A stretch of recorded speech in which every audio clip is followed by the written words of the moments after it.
Takže čau lidi, já jsem Boy a vítám vás u takové informačky.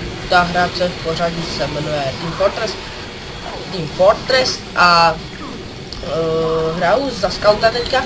Momentálně hraju za něho skoro pořád.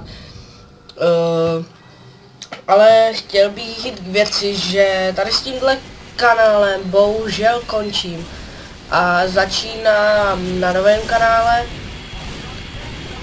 který budete mít v popisku videa, odkaz na ten kanál. Že se samozřejmě, nebo určitě se prosím podívejte a dejte mi tam odběr, prosím, stlačte mi tam ten odběr.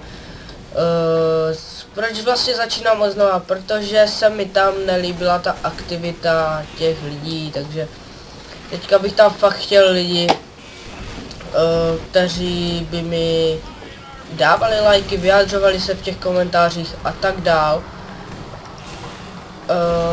Tady si vypadá Jack. Takže to bych chtěl právě, aby to už přestalo, protože ta česká komunita třeba na tom YouTube je fakt hrozná. Někdo něco udělá, třeba něco stejného. Wow, co jsem to našel? Pro medika. Wow, hustý.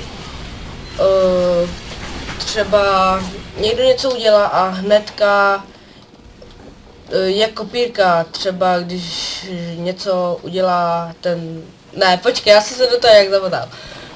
Když něco udělá jeden a zopakuje to po něm druhý, tak je hnedka kopírka, což se v zahraničí moc nestává prostě. Neukamenuju ho za to tam. Takže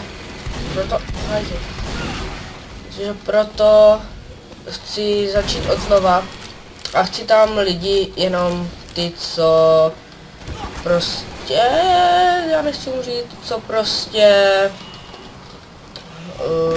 budou aktivní na tom mojem YouTube channelu.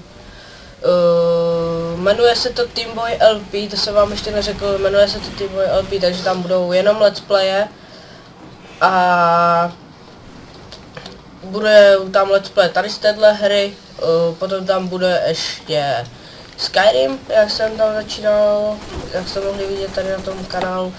Skyrim tam bude tam každopádně Minec a ještě tam bude Terraria, takže a Call of Duty tam taky bude. Takže se máte na co těšit, jak vidíte, jak to tady lamím, tak se máte na co těšit. Takže to bylo k té krátké informaci, k čemu vlastně byla tady ta informačka, abych to tak zhrnul, byla o tom, že přecházím na druhý channel. Budu tam sám, opět, takže žádné kritické změny se nevedou, jenom ty, co prostě chcou dát ten odběr, na tom Team Boy LP, tak prosím vás, to zmačkněte, já se budu dívat na ten Team Boy, tam jsem aktivní, založil jsem si ani nový Facebook, to bude v druhém videu a od pondělka tam začnu dávat videa už každý den. Takže jo, takže já jsem byl naposledy Mr. Team Boy 955 a zatím čau.